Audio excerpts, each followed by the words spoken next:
Estamos trabalhando no livro de Hebreus, capítulo 10. Muito bem, Iraci. Versículo? Milton, para você. Ele quis dar um sabichão. Capítulo, alguém falou 10. Versículo, ele 10.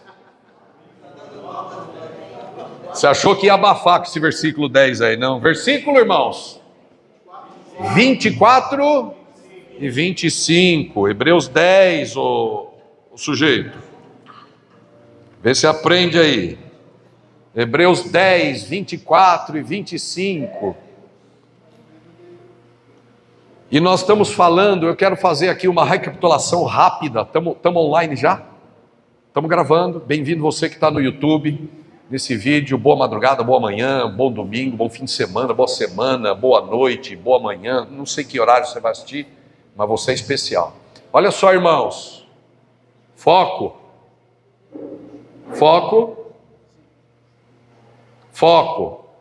Você veio aqui para ouvir Deus, então foca. Ok? Nós estamos trabalhando nesse tema sobre a importância de estarmos juntos. Nós estamos trabalhando neste tema de suprema importância para a sua vida financeira, espiritual, seus relacionamentos, seu casamento, sua vida social, sua estabilidade química. Tudo tem a ver com o poder e os benefícios da comunhão. Sua prosperidade material, sua vida profissional, tem tudo a ver. O Bank Boston, quando chegou no Brasil, ele chegou com um slogan. E o slogan do Bank Boston, no início dos anos 2000, quando chegou no Brasil, era o seguinte: ninguém chega lá sozinho. Eu tenho aqui gerente de banco, né? Então tem que tomar cuidado, só que é concorrente. Então, olha só, esse era o slogan. Eles não sabem muito bem do que eles estão falando, porque quem entende de comunhão é a igreja. Ninguém entende de comunhão mais do que a igreja. E por que a igreja entende de comunhão? Porque ela entende da Bíblia. Comunhão é algo que nasceu com Deus. Se você pensar em Deus, você vai falar, poxa, mas o que Deus sabe de comunhão, de relacionamento, de vida em grupo, de família, de equipe, de time? O que Deus entende? Quais são os conceitos de Deus sobre equipe, grupo, família? É você que não entende nada. Eu que não entendo nada de família, grupo, time, equipe, etc. Do benefício de pertencer a um grupo. Deus é time, Deus é grupo, Deus é família. Não é que ele tem conceitos. A gente tem que aprender as coisas enquanto a gente vai crescendo. Deus não, ele é isso. Diga comigo, Deus Pai, Filho e Espírito Santo já é família. Se nem os anjos existissem, já era família. Já é família. São três: Pai, Filho e Espírito Santo. Já é uma comunidade. Já é uma equipe, já é um time. Já é um grupo. E como Deus tem essa essência de grupo, de família, de time, de equipe, de grupo, Ele quer que a sua igreja seja assim. Ele sabe quais são os benefícios de ser um grupo. Quando as leoas vão caçar, a propósito, quem caça são as leoas. Ei, leoas. Adaptando, né, as leoas, as mulheres do nosso tempo. Nós somos os leões, elas têm que ir lá trazer o dinheiro e a gente fica só assim, ó. Certo ou não? Hã? Tá errado. O Mil tá rindo aqui, mas tá errado, nada disso. É cada um na sua função. As leoas, elas caçam em grupo também. Caçam em grupo. Elas se juntam, elas criam estratégia para caçar. Os leões raramente caçam, mas eles têm outra atribuição: liderar, proteger, percorrer o perímetro, o raio de ação daquele bando. Mas as leoas, quando caçam, elas vão caçar e as presas, sabe o que fazem? Sabe o que as presas fazem para não ser vítima de uma leoa? Elas andam em bando. As leoas caçam em bando para aumentar o poder. As presas ficam em bando para diminuir a possibilidade de ser pega, para adquirir proteção. Bando é proteção, bando é estratégia, bando é força, bando é um lugar de força, de apoio.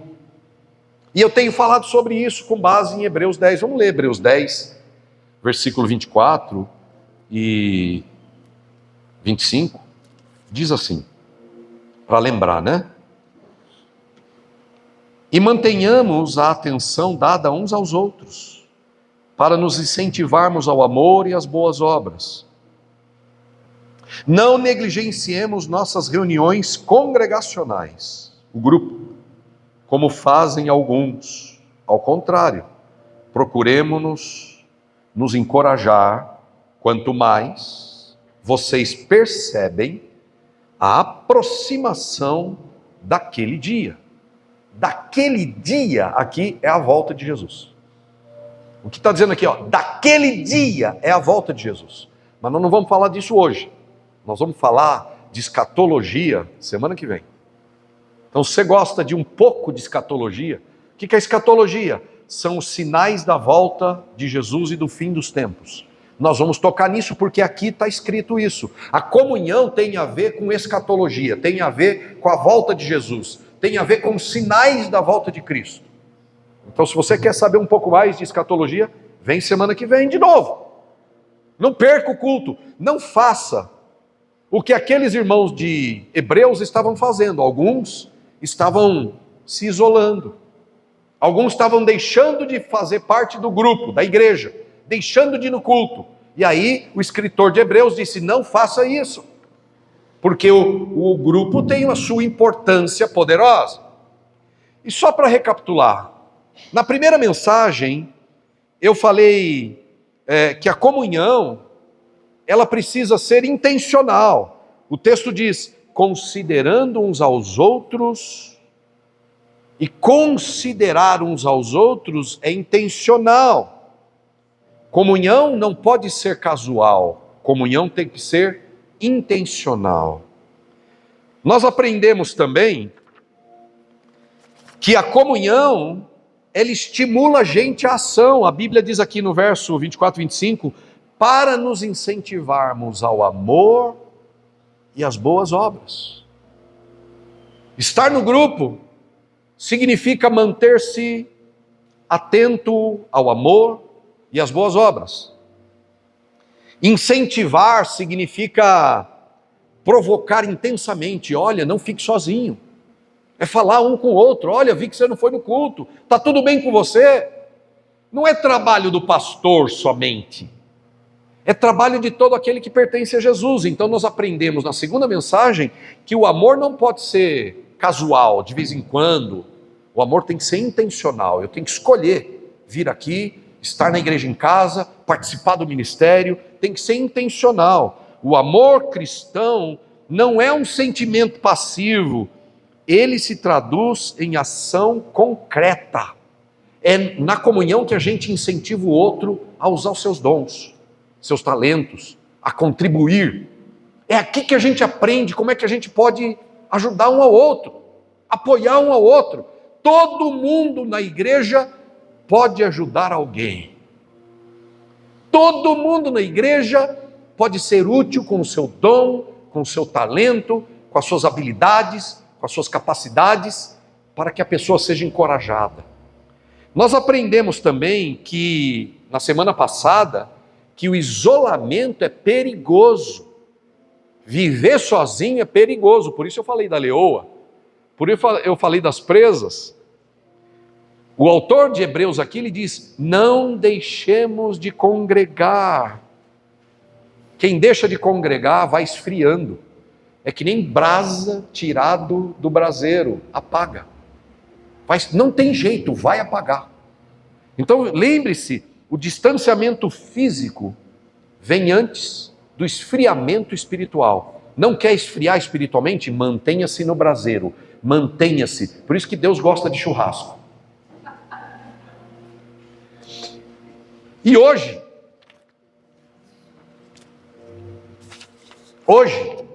nós vamos falar que a comunhão, ela produz encorajamento. Então, se você perdeu alguma mensagem dos domingos e falou, puxa, vai lá no YouTube, aproveita, se inscreve, comenta, propaga, compartilha, faz aquelas coisas todas que a Bia já ensinou aqui, de tempo em tempo ela vai fazer isso aqui, né, Bia? Né, Bia? A comunhão produz encorajamento. Quando você fica para baixo, quando você fica com dúvidas, abatido, enfraquecida, não sabe se vai, se fica sem energia. Tem muita coisa que é química no nosso corpo, tem muita coisa que é questão fisiológica, do funcionamento do corpo. Eu não sou, e nós da Igreja PEX não somos lunáticos. A gente tem um corpo físico, e às vezes nós estamos precisando de tomar reposição de nutrientes, nós precisamos buscar suplementos, nós precisamos consultar nutricionistas, fazer uma análise da nossa química, física, mental. A gente tem um corpo, o corpo afeta a nossa energia. Mas, muitas e muitas vezes a nossa energia cai porque a gente está ficando longe da comunhão. Nós precisamos de apoio, nós precisamos apoiar, porque não é só de apoio que a gente precisa, nós também precisamos apoiar.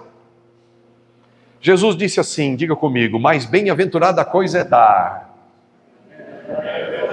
Vamos dizer de um jeito mais atual, diga lá, mais feliz é aquele que doa,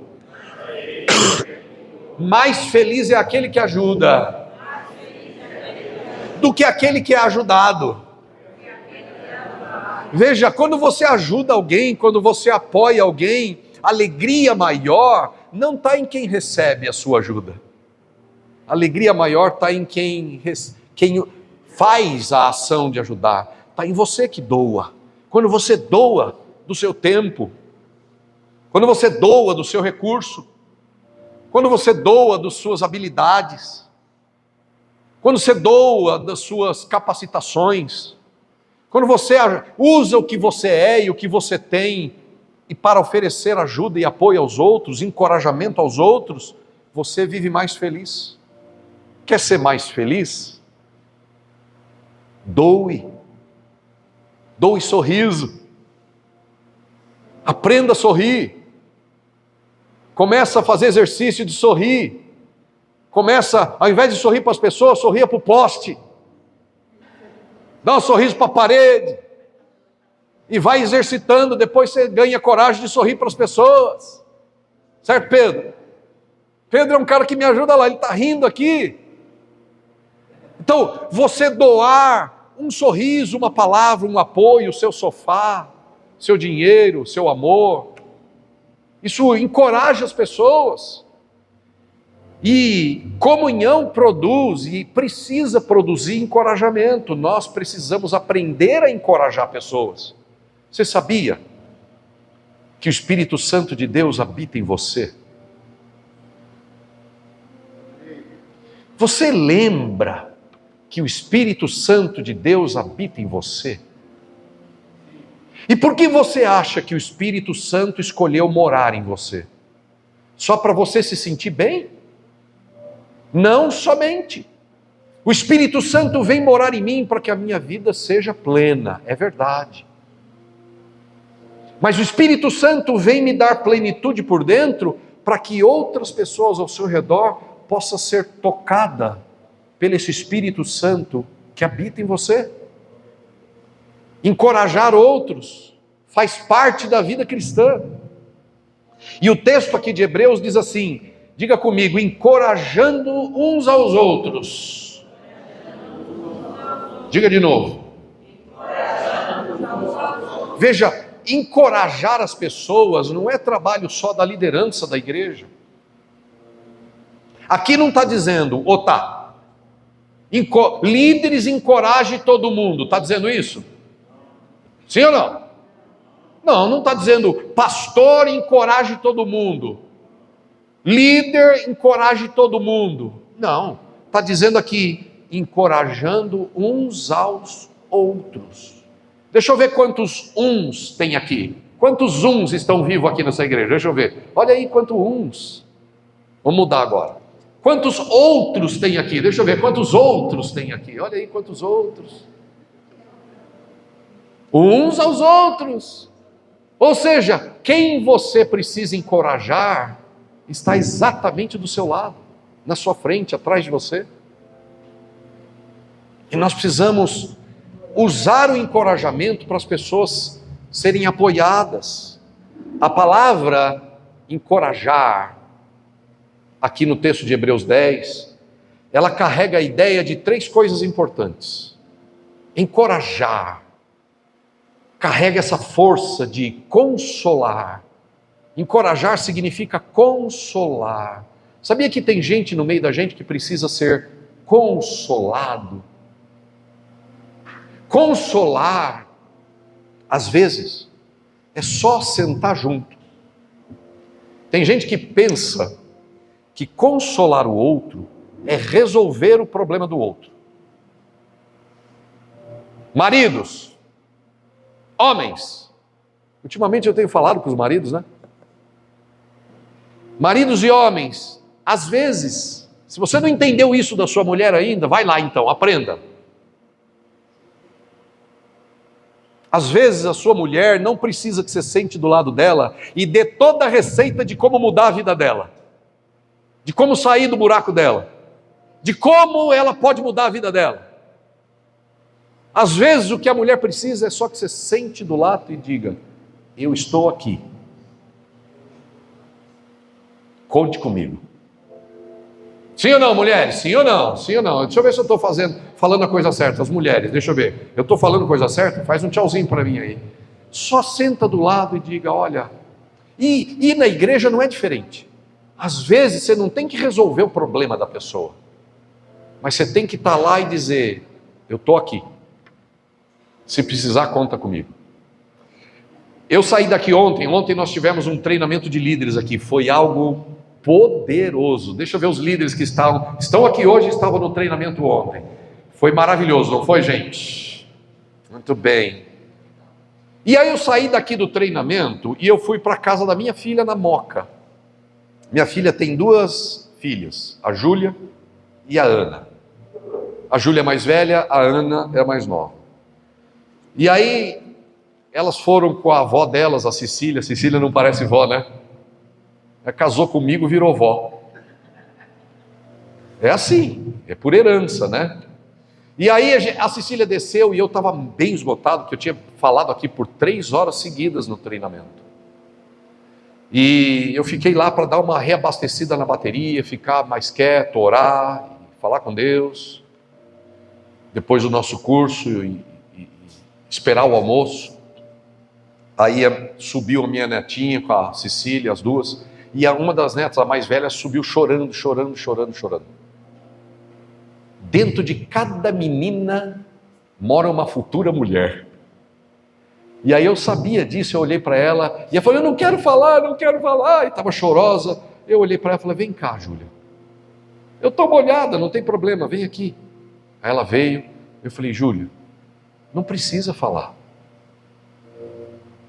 Você só vai falar quando você quiser, tá bom? Só quero dizer para você, olhando no olhinho dela assim, só quero dizer para você, Júlia, caso você uma hora queira falar com o vovô, eu estou aqui para a hora que precisar, é só me chamar. Se não precisar, não precisa falar. Não quer, não fala. Tá bom. Aí foi para dentro, conversou com a avó, depois veio conversar comigo. E de repente ela tomou banho, trocou de roupa e estava toda serelepe lá, brincando e pulando e não sei o quê. Falei: ué, cadê aquela Júlia chorona? Ela falou assim: eu melhorei. Às vezes, gente, a gente precisa fazer isso dentro da igreja, a gente precisa dar solução para tudo. Só precisa dizer: eu estou aqui. Isso encoraja as pessoas. A palavra encorajar no texto bíblico significa consolar, significa fortalecer, significa animar. Mas encorajar também significa ensinar, corrigir, puxar a orelha quando precisa. Às vezes a gente não precisa tomar um puxão de orelha. Vamos lá, quem aqui acha que nunca precisa tomar um puxão de orelha? Que acerta sempre. Levante a mão os perfeitos. Vai, levanta, eu quero ver.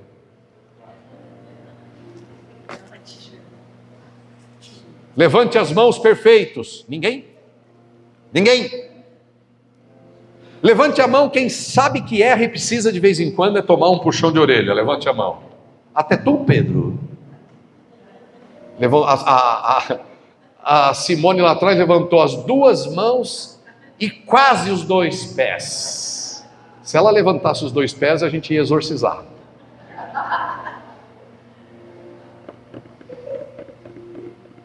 A gente precisa, a gente não gosta. Esse é outro papo.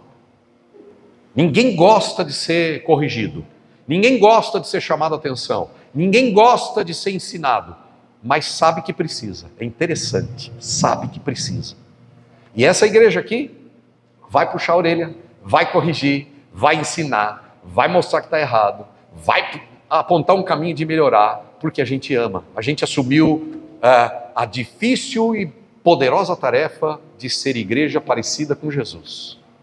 E a igreja de Cristo ensina. Então encorajar também significa ensinar, corrigir. A igreja precisa ser um ambiente de fortalecimento emocional e espiritual. A pessoa às vezes precisa chorar, deixa chorar. Dá o ombro para ela chorar. Às vezes precisa chorar. Deixa chorar. Chorar lava a alma. Chora, poxa. Fica segurando o choro, né? Não, chora. Olha lá. É isso. Precisa chorar. Dá o ombro. Olha só, gente. Deixa eu dizer uma coisa. Várias coisas. Uma delas. As pessoas, elas se afastam da igreja não é por falta de informação. As pessoas vão embora da igreja, vão embora da sua vida, vão embora do seu grupo, não é por falta de informação. A gente pensa que é falta de informação. Não, as pessoas vão embora por falta de apoio. O que as pessoas precisam é apoio. Sim ou não? Apoio. A comunhão é tão poderosa que é na comunhão, enquanto você persiste em frequentar a igreja. A igreja e a comunhão não é um lugar de gente perfeita, Maria do Carmo. Você já sabe disso, né? Sabe. Hein, Zé? A igreja é lugar de gente perfeita? Não é. Hein, Luana? Você já ensinou para a Gi que a igreja não é lugar de gente perfeita? Tem uns fedidinhos aqui dentro. O primeiro é o pastor. O pastor é fedidinho também.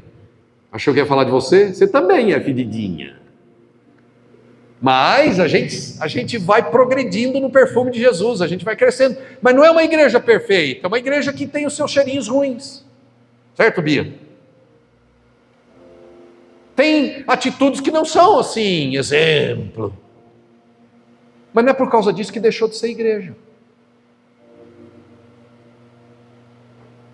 A gente não pode sair da igreja porque as coisas não foram do jeito que a gente esperava, a gente queria. Não pode. Essa coisa de sair quando a coisa não vai do jeito que você quer é coisa de criança.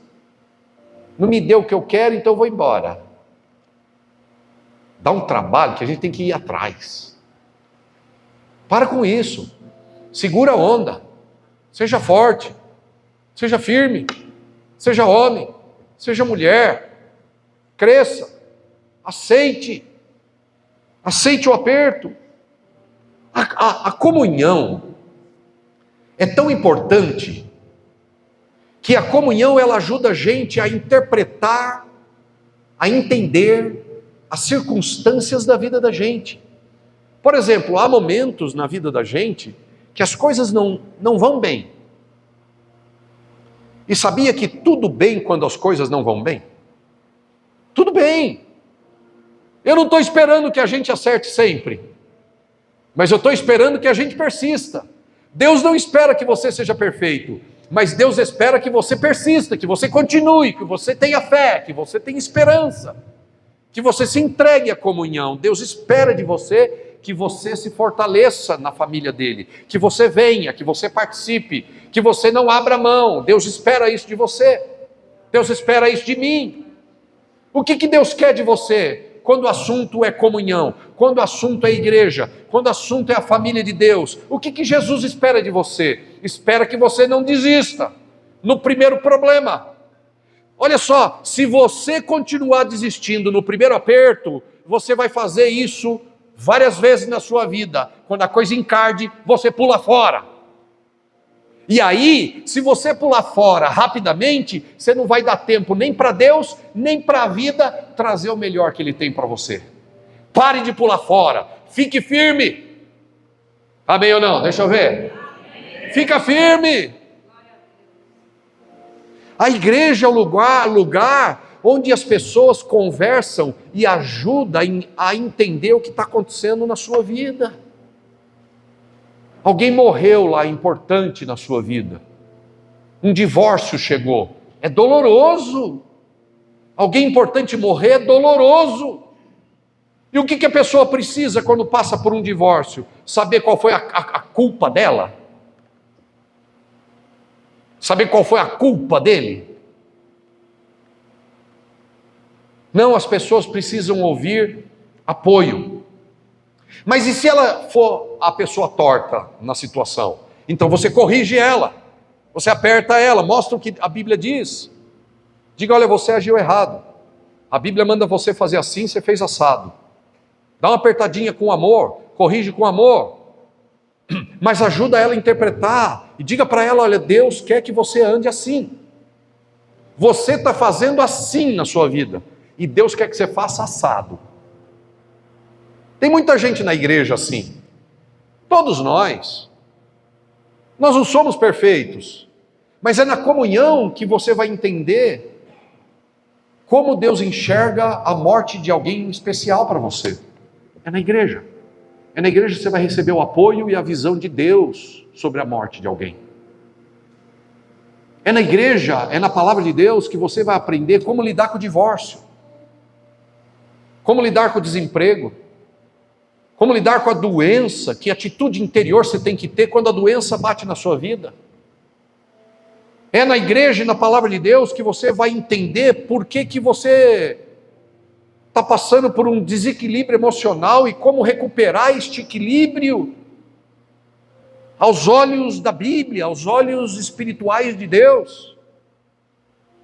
É através da igreja, da comunhão dos irmãos, que alguém vai dizer para a gente que a gente precisa perdoar alguém, ao invés de ficar rancoroso, ao invés de ficar isolado. Você vai aprender a perdoar, você vai aprender a pedir perdão, você vai aprender a restaurar o seu relacionamento, seu casamento, sua paixão. É na igreja e na comunhão das pessoas, aqui e também na igreja em casa, nos ministérios dessa igreja, que a gente vai conversar um com o outro, vai dizer, não, ô Bia, fica firme, você está enfrentando um momento difícil, mas o Senhor tem o melhor para você, porque está escrito aqui, Bia, está escrito aqui, eu é que sei os planos que tenho para você. Imagina, vem cá, Bia, vem passar vergonha.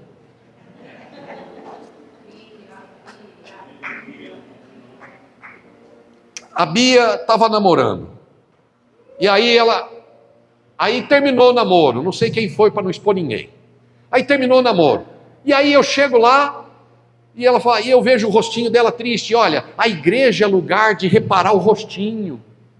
Desculpa, Bia, teve jeito, você estava na frente. Na igreja é o lugar de reparar no rosto, o rosto dela. Eu amo tanto a Bia como se fosse minha filha. Minha filha. E a gente tem que olhar assim para as pessoas, com carinho, com amor, com respeito. E aí, você tem que olhar para as pessoas na igreja e reparar, será que o rosto dela está mais tenso? Por exemplo, agora está tensa.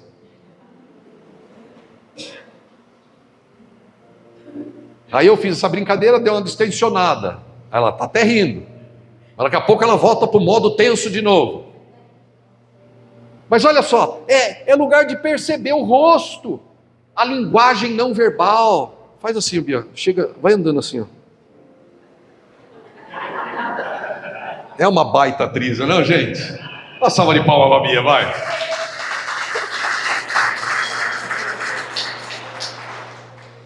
Você tem que pegar. Por que alguém anda assim, que está feliz e foi promovido? Certo ou não? Alguém que foi promovido, está feliz e recebeu uma boa notícia em casa, anda assim, né? Sim? Essa pessoa está vitoriosa ou o que ela está? Triste, cabisbaixa. Sabe por que a gente não presta atenção no rosto das pessoas e na linguagem do corpo das pessoas, se elas estão tristes, se elas estão vencedoras, se elas estão magoadas? Sabe por que a gente não presta atenção? Porque a gente está ocupado demais só com os nossos problemas.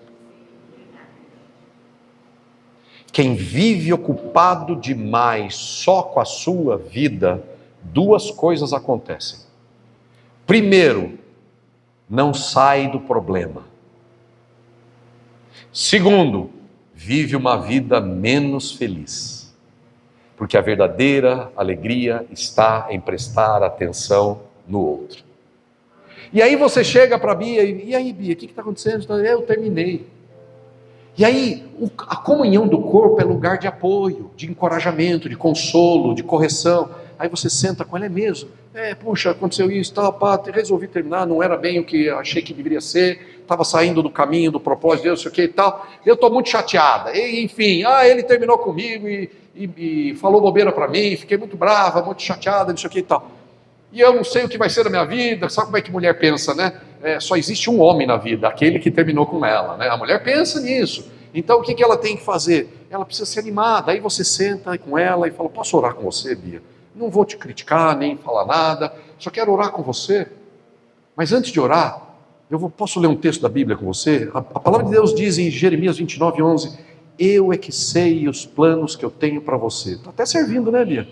Eu é que sei os planos que tenho para você, planos de paz e não de mal, para dar para você um futuro que você deseja e uma esperança. Então eu não sei o que aconteceu, mas Deus tem o melhor para você. Aí ela já anima, já dá um sorrisinho aí, Bia, anima aí, Bia. Aê! Obrigado, Bia. Outro salve de palmas para Bia, vai. A igreja é lugar disso, onde as pessoas vivem em circunstâncias cruciais, vivem em circunstâncias dramáticas para elas, para nós, e a gente precisa prestar atenção no outro e apoiar, e ajudar, estender a mão, orar, dar uma palavra. Se você começa a ajudar os outros, você vai ter que buscar mais Deus. Quem ajuda mais os outros precisa buscar mais conhecimento. E quem busca mais conhecimento para ajudar os outros, cresce mais, vive melhor, é mais abençoado, é mais enriquecido, porque Jesus disse, melhor é dar do que receber. Então a igreja é um lugar da gente apoiar as pessoas. Muito bem, 4 coisas para você lembrar, e a gente vai fechar. 4 coisas para você lembrar.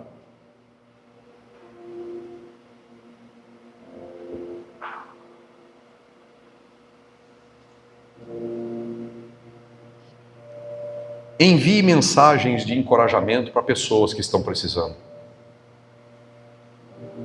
Envie mensagens de encorajamento para as pessoas que você sabe que está precisando. Não é mandar no grupo, bom dia, boa noite, vídeo do Instagram, do TikTok, faz uma dancinha aí que você vai ficar melhor. Não é isso que estou falando. É Bíblia, é vida, é Espírito. Então se você sabe que alguém está precisando da sua IC, da sua igreja em casa, aqui da igreja, do ministério, se você sabe, manda uma mensagem de encorajamento. Está tudo bem com você? Lembre-se que Deus te ama, porque está escrito na Bíblia, plá, plá, plá. Curto. Não fica enchendo a caixa da pessoa lá também, né? Não seja chato.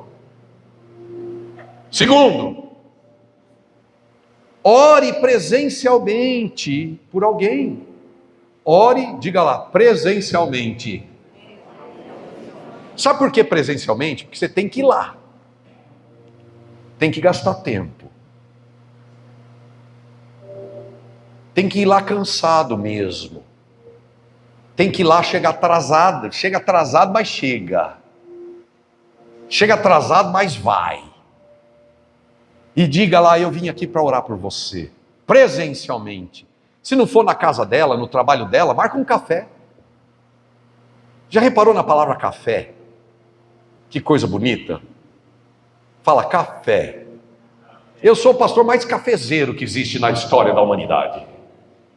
Eu tomo café. Quantos aqui já tomaram café com o pastor? Deixa eu ver, levante a mão aí. Quem já tomou café comigo? Levanta aí para todo mundo ver, olha aí. Já tomou café comigo.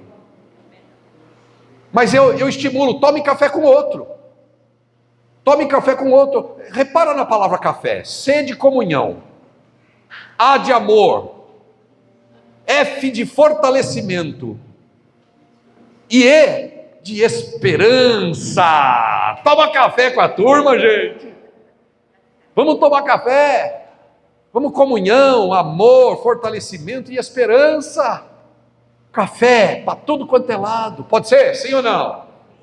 Aí eu quero que alguém entre para cá e fale assim, nossa, a igreja Apex é uma igreja cafezeira. Por isso que a gente é metido a besta. A gente mal começou a igreja, tem 3 anos aqui, mas já tem cafeteria. Café é uma coisa que não falta aqui. Porque café é uma desculpa para a gente bater papo, para a gente orar pelo outro, para a gente conversar sobre as dificuldades. Café é bom demais. Posso ouvir amém? Visite, tome café. Olha, vai um conselho para você que precisa melhorar o seu trabalho. Tome café com as pessoas. Quer ser mais bem-sucedido na sua profissão?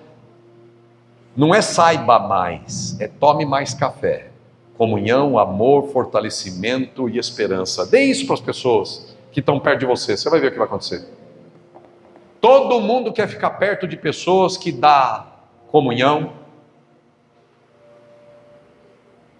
amor, fortalecimento e esperança. Todo mundo quer estar perto. Amém? Terceiro, testemunhe vitórias e livramentos. Quantos aqui, seja honesto, quantos aqui já receberam na sua jornada de fé com Jesus livramento e receberam também vitórias confiando em Jesus? Levante a mão. Caramba, então testemunhe, conte para as pessoas a sua vitória, conte para as pessoas o seu livramento. Por quê? Porque você vai encorajar, vai fortalecer a pessoa. Não guarda para você, conte para os outros, abra a boca, prega, fala. Fechando, desenvolva a cultura, o hábito de apoiar e não criticar. Desenvolva, você pode, desenvolva o hábito de apoiar e não criticar. Ninguém melhora porque foi criticado. Nunca vi ninguém melhorar porque foi criticado. Você já pensou se Jesus chegasse aqui na terra e dissesse, vocês vão tudo para o inferno, seus miseráveis pecadores? Mas não, ele veio aqui trazendo palavras de amor. Ah, mas ele apertou também, ele deu uma chicotada também, sim, mas depois de dar amor, de dar ombro, de dar palavra, de dar apoio, de dar oportunidade. Para fechar, eu vou contar a história para você da canção de todos os homens. Ou melhor, você botar no Google, Canção dos Homens. É uma prática africana. Você buscou, Rodrigo, isso? Miserável pecador. Olha só, Canção dos Homens é uma música que quando nasce numa determinada tribo lá na África, nasceu a criança, a família se reúne e elege uma música para ela e canta para ela aquela música. E dali para frente, toda vez que tem uma data especial, para o bem e para o mal, na vida da pessoa, eles cantam a canção daquela criança. Então, cada aniversário eles cantam a canção da criança. Quando ela chega perto da hora de começar a estudar e vai para o primeiro dia na escola, canta a canção da pessoa. Aí ela passa de ano, canta a canção dela. Aí ela se forma na faculdade, canta a canção. Aí ela arruma um emprego, canta a canção. E ela vai fixando que aquela canção tem a ver com os avanços dela, com a identidade dela. É uma celebração do avanço, do progresso da vida dela. Mas, aí ela toca a vida e faz uma tremenda besteira, um erro. Sabe o que faz a família? Não chama ela e fala, você é uma miserável pecadora. Não! A família chama e canta para ela a canção dos homens. Por que que eles cantam para ela quando ela falha, quando ela erra? Para ela lembrar que a identidade dela não é aquela, para ela voltar para a identidade dela. Deus está cantando para a gente a canção dos homens. Vamos voltar à comunhão e viver a plenitude do que Deus tem para a vida da gente. Vamos nos ajudar, nos apoiar, em nome de Jesus. E os que creem digam amém. Aleluia. Obrigado. Deus abençoe você.